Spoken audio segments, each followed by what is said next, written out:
ನಮಸ್ಕಾರ ವೀಕ್ಷಕರೇ ನಾವು ವರ್ಕ್ ಮಾಡೋ ಜಾಗದಲ್ಲಿರ್ಬೋದು ಅಥವಾ ನಮ್ಮ ಅಕ್ಕಪಕ್ಕದ ಮನೆಯವರೇ ಇರ್ಬೋದು ಅಥವಾ ನಮ್ಮ ಫ್ಯಾಮಿಲಿ ಫ್ರೆಂಡ್ಸೇ ಇರ್ಬೋದು.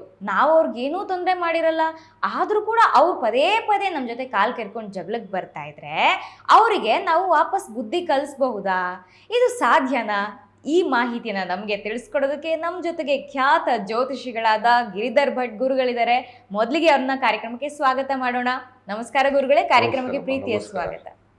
ಗುರುಗಳೇ, ನಾವು ಯಾರಿಗೂ ತೊಂದರೆ ಕೊಡಲ್ಲ, ಸುಮ್ಮನೆ ಇರ್ತೀವಿ ಅಂದರೂ ಕೂಡ ಕೆಲವೊಂದಷ್ಟು ಜನ ನಮ್ಮ ಫ್ರೆಂಡ್ಸ್ ಇರ್ಬೋದು, ನಮ್ಮ ಫ್ಯಾಮಿಲಿ ಇರ್ಬೋದು, ನಮ್ಮ ಮನೆಯವರು ಇರ್ಬೋದು, ಅಕ್ಕಪಕ್ಕದವ್ರು ಇರ್ಬೋದು, ಅಥವಾ ನಾವು ವರ್ಕ್ ಮಾಡುವಂಥ ಜಾಗದಲ್ಲಿ ಇರ್ಬೋದು, ನಮ್ಗೆ ತೊಂದರೆ ಕೊಡೋಕ್ಕೆ ಪದೇ ಪದೇ ಕಾಲು ಕೆರ್ಕೊಂಡು ಜಗಳಕ್ಕೆ ಬರ್ತಾ ಇರ್ತಾರೆ. ಗುರುಗಳೇ, ಇಂಥವ್ರಿಗೆ ನಾವು ವಾಪಸ್ ಬುದ್ಧಿ ಕಲಿಸ್ಬೋದಾ? ಇದು ಸಾಧ್ಯ ಇದೆಯಾ? ಖಂಡಿತ ಸಾಧ್ಯ ಇದೆ. ಸಾಧ್ಯ ಇಲ್ದಿರೋದು ಯಾವುದೂ ಇಲ್ಲ. ಶತ್ರು ಕೆಲಸನೇ ಅದು.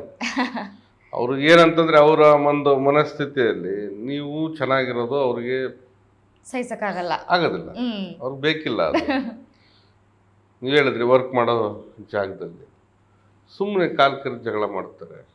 ಯಾವುದಾದ್ರೂ ಒಂದು ಕೆಲಸ ಕಾರ್ಯ ನೋಡ್ಕೊಂಡು ಹೋಗ್ತಾ ಇರ್ತಾರೆ, ಕೆಲಸ ಅಕ್ಕಪಕ್ಕದಲ್ಲೇ ಇರ್ತಾರೆ, ಕೆಲಸ ಕಾರ್ಯ ಮಾಡ್ಕೊಂಡಿರ್ತಾರೆ, ಏನಾದರೂ ಒಂದು ಜಗಳ ತೆಗೆಯೋದು. ಇದು ಒಂಥರ ಅವ್ರ ಮನಸ್ಥಿತಿ. ಏನಂತಂದ್ರೆ ಅವರು ಯಾಕೆ ಜಗಳಕ್ಕೆ ಬರ್ತಾರೆ ಅನ್ನೋದನ್ನ ನಾವು ಯೋಚನೆ ಮಾಡಬೇಕು. ಎಲ್ಲವೂ ನಾವು ಬೇರೆ ಬೇರೆ ನಮ್ಮನ್ನ ನೋಡಿ ಹಂಗೆ ಮಾಡ್ತಾ ಇದ್ದಾರೆ, ನಾವೇನು ಮಾಡಿದ್ದೀವಿ ಕಷ್ಟನೇ ನಾವು ಯೋಚನೆ ಮಾಡ್ತಾ ಇದ್ದೀವಿ. ಏನಕ್ಕೆ ಬರ್ತಾ ಇದ್ದಾರೆ ಜಗಳ? ಅವ್ರ ಮನಸ್ಥಿತಿಯಲ್ಲಿ ಏನಿದೆ, ನೀವು ಅವ್ರಿಗಿಂತ ಕೆಳಮಟ್ಟದಲ್ಲಿ ಇದ್ದೀರಾ ಅನ್ನೋವಂಥ ಒಂದು ಮಾನಸಿಕವಾದಂಥ ಭಾವನೆ. ನೀವು ಹೇಗೆ ಕೆಳಮಟ್ಟದಲ್ಲಿರ್ಬೋದು, ನಿಮ್ಮ ಶಕ್ತಿಯಿಂದ ಕೆಳಮಟ್ಟದಲ್ಲಿರ್ಬೋದು, ಅಥವಾ ನೀವೇನೋ ಸ್ವಲ್ಪ ಮಾನ ಮರ್ಯಾದೆಗೆ ಜಾಸ್ತಿ ಹೆದರ್ಕೊಳ್ತಾ ಇರ್ತೀರ, ಸುಮ್ಮನೆ ಅವರು ಮಾತಾಡೋ ಮಾತಿಗೆ ನೀವು ವಾಪಸ್ ಮಾತಾಡೋಷ್ಟು ಶಕ್ತಿ ಇರೋದಿಲ್ಲ, ಅಥವಾ ಅವರು ಹೊಡೆಯುವಂಥ ಹೊಡೆದಾಟಗಳಿಗೆ ನೀವು ನಿಂತ್ಕೊಂಡು ಹೊಡೆದಾಡೋಷ್ಟು ಶಕ್ತಿ ಇರೋದಿಲ್ಲ. ಹಾಗಾಗಿ ಆ ವ್ಯಕ್ತಿ ಏನು ಮಾಡ್ತಾ ಇರ್ತಾನೆ, ಎಲ್ಲಿ ಕಡಿಮೆ ಪ್ರಮಾಣದಲ್ಲಿ ಇರ್ತಾರಲ್ಲ ವ್ಯಕ್ತಿ, ಆ ವ್ಯಕ್ತಿ ಮೇಲೆ ಪ್ರಹಾರ ಮಾಡಲಿಕ್ಕೆ ನೋಡ್ತಾ ಇರ್ತಾನೆ.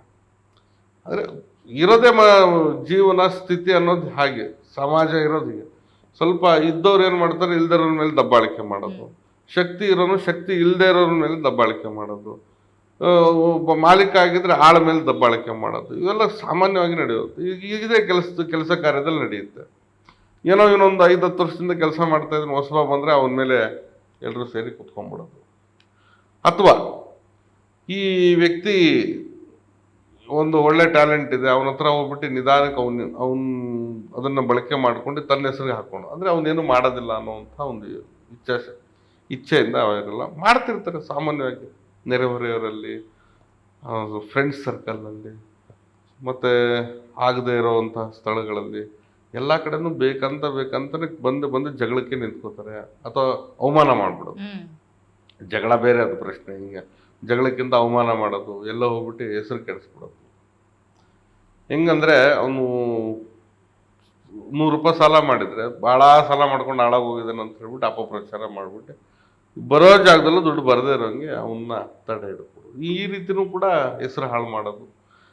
ಶತ್ರುವಿನ ಉದ್ದೇಶ ಏನು? ಒಟ್ಟು ಅಪಮಾನ ಮಾಡಬೇಕು, ಅವಮಾನ ಮಾಡಬೇಕು, ತೇಜೋವಧೆ ಮಾಡಬೇಕು, ಆ ವ್ಯಕ್ತಿನ ಮೂಲೆ ಗುಂಪು ಮಾಡಬೇಕು. ಇಷ್ಟೇ ಅವನು ಹಿತಾಸಕ್ತಿ. ಅದ್ರ ಮೇಲೆ ಎಷ್ಟು ಬೇಕಾದ್ರೆ ಆಟ ಆಡ್ತಾನೆ ನಾವು. ಇದೇ ಅವ್ರ ಕೆಲಸ. ಮಾಡ್ತಿರ್ತಾರೆ ಹಂಗೆಲ್ಲ. ಇಂಥವ್ರಿಗೆ ಬುದ್ಧಿ ಕಲಿಸ್ಬೇಕು ಅನ್ನೋದು ನಿಮ್ಮ ಪ್ರಶ್ನೆ. ಕಲಿಸ್ಬೇಕು. ಸ್ವಲ್ಪ ನೀವು ಬಲಾಢ್ಯರಾಗಿ ಅವ್ರು ಏನು ಮಾಡ್ತಾ ಇದ್ದಾರೆ ಕೃತ್ಯಕ್ಕೆ ಪ್ರತಿಕೃತ್ಯ, ಅಥವಾ ಯೋಚನೆ ಮಾಡಿ ಅವನ ಬಗ್ಗೆ ಒಳ್ಳೆಯ ನಿರ್ಧಾರ ತಗೊಂಡು, ಅಥವಾ ನಿಮ್ಗೆ ಫೇಸ್ ಮಾಡ್ಲಿಕ್ಕಾಗಿಲ್ಲ ಅವನಿಂದ ಸ್ವಲ್ಪ ದೂರ ಇರಿ. ಇವೆಲ್ಲ ನಿಮ್ಮ ಯೋಚನೆ ಬುದ್ಧಿಶಕ್ತಿಯಿಂದ ಅದನ್ನು ಸರಿಪಡಿಸ್ಕೊಳ್ಬೇಕು. ಅದೇ ರೀತಿಯಲ್ಲಿ ನಾವು ತಂತ್ರ ವ್ಯವಸ್ಥೆಯಲ್ಲಿ ಅಥವಾ ಸಾಮಾನ್ಯವಾದಂಥ ಸರಳ ಪರಿಹಾರಕ್ಕೆ ನಾವು ನೋಡಿದಾಗ ನೋಡಿ, ಈ ಜಗಳ ಗಂಟಿ ಗಿಡ ಅಂತ ನೋಡಿರ್ತೀವಿ ನಾವು. ಕೇಳಿದ್ರಿ ನೀವು? ಅದು ಜಗಳ ಗಂಟಿ ಗಿಡ ಅಂತ ಹೇಳ್ತೀವಿ. ಕೇಳಿಲ್ಲ? ಇದೆ ಅದು. ಅದ್ರ ಗಿಡದ ಹೆಸರೇ ಜಗಳ ಗಂಟಿ ಗಿಡ ಅಂತ. ಅದರಲ್ಲಿ ನಾವು ಪರಿಹಾರವನ್ನ ಮಾಡ್ಬೋದು. ಅಂದ್ರೆ ಈ ಸರಳ ಪರಿಹಾರದಲ್ಲಿ ನೋಡೋದಾದ್ರೆ ಅದರಲ್ಲಿ ನೋಡ್ಬೋದು. ಈ ಜಗಳ ಗಂಟಿ ಗಿಡ ಅಥವಾ ಮರದ್ದು 2 ಕಡ್ಡಿನ ತೆಗೆದುಕೊಳ್ಳಿ, ಸಮ ಪ್ರಮಾಣದಲ್ಲಿ. ಯಾಕಂದ್ರೆ ಅವನು ಎಷ್ಟು ನಮ್ಮನ್ನು ಹಾಳು ಮಾಡ್ತಾ ಇದ್ದಾನೆ, ನಮ್ಮಲ್ಲಿ ಈ ಜಗಳ ತರೋದು ಅಥವಾ ಬೇರೆ ಬೇರೆ ರೀತಿಯಲ್ಲಿ ಸಮಸ್ಯೆ ಮಾಡ್ತಾ ಒಂಥರ ಹೀನಾಮಾನವಾಗಿ ನೋಡ್ತಾ ಇದ್ದಾನೆ ಶತ್ರು. ಅವನು ಆ ಒಂದು ಸ್ಥಿತಿನ ಅನುಭವಿಸ್ಬೇಕು, ಅವೆಲ್ಲ ಗೊತ್ತಾಗುತ್ತೆ ಜೀವನ ಏನನ್ನೋದು. ಈ ಜಗಳ ಗಂಟೆ ಗಿಡದ್ದು 2 ಕಟ್ಟಿಗೆಯನ್ನು ಸಮ ಪ್ರಮಾಣದಲ್ಲಿರುವಂಥದ್ದನ್ನ ತರಬೇಕು. ಇದನ್ನು ಅಮಾವಾಸ್ಯೆ ಅಥವಾ ಹುಣ್ಣಿಮೆ ದಿನ ಮಾಡಬೇಕು ಈ ತಂತ್ರನ. ಮತ್ತು ಒಂದು ಕಟ್ಟಿಗೆಯನ್ನು ಕೆಂಪು ಬಟ್ಟೆಯಿಂದ ಸುತ್ತಬಿಡಿ, ಇನ್ನೊಂದು ಕಟ್ಟಿಗೆಯನ್ನು ಅರಿಶಿಣದ ಬಟ್ಟೆಯಲ್ಲಿ ಸುತ್ತಬಿಡಿ, ಅಥವಾ ಬಿಳಿ ಬಟ್ಟೆನ ಅರಿಶಿಣ ಮಾಡಿ ಆದರೂ ಸುತ್ತಬೋದು ನೀವು. ಮತ್ತು ಅವೆರಡನ್ನೂ ಕೂಡ ಬಿಳಿ ದಾರದಲ್ಲಿ ಒಂದಕ್ಕೊಂದು ಸುತ್ತಬಿಡಿ. ಇದು ಇಷ್ಟು. ಜೊತೆಗೆ ಒಂದು ಭುಜಪತ್ರೆ ಎಲೆ ಗ್ರಂಥಿಗೆ ಅಂಗಡಿ ಸಿಗುತ್ತಿದ್ದು, ಈ ಭುಜಪತ್ರೆ ಎಲೆ ಮೇಲೆ ಶತ್ರುವಿನ ಹೆಸರನ್ನು ಬರೆದು ಅದನ್ನು ಕೂಡ ಮತ್ತೆ ಬಿಳಿ ದಾರದಲ್ಲಿ ಸುತ್ತಬಿಡಿ ಆ ಗಿಡಕ್ಕೆ. ಆ ಶತ್ರು ಎಲ್ಲಿದ್ದಾನೆ, ಅವನ ಮನೆಯ ಮಾಳಿಗೆ ಮೇಲೋ ಅಥವಾ ಅವನು ಓಡಾಡೋ ಪ್ರದೇಶದಲ್ಲೋ ಅಥವಾ ಅವನು ಸಂಬಂಧಪಟ್ಟಂತಹ ಕಾರ್ಯಸ್ಥಳ, ವಾಸಸ್ಥಳ, ವ್ಯವಹಾರ ಸ್ಥಳ ಏನೇ ಇರಲಿ, ಹಾಕೋದು ನಿಮ್ಮ ಟ್ಯಾಲೆಂಟ್. ಅದು ಹೆಂಗೆ ಹಾಕ್ತಿರೋ ಗೊತ್ತಿಲ್ಲ, ಅದು ಮಾಳಿಗೆ ಹೋಗಿ ಹಾಕ್ತಿರೋ ಹೆಂಗೆ ಹಾಕ್ತಿರೋ ಅದು ಬಿಟ್ಟಿದ್ದು ನಿಮಗೆ. ಹೋಗಿ ಹಾಕ್ಬಿಡಿ.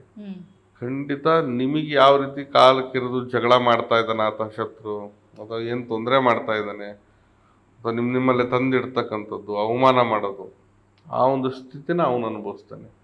ಅಂಥ ವಿಶೇಷವಾಗಿ ಈ ಜಗಳ ಗಂಟಿ ಗಿಡ ಅಂತಲೇ ಹೇಳ್ತೀವಿ ನಾವು ಇದನ್ನ ತಂತ್ರದಲ್ಲಿ. ಸಾಮಾನ್ಯ ಜನನೂ ಕೂಡ ಅದೇ ಹೇಳ್ತಾರೆ.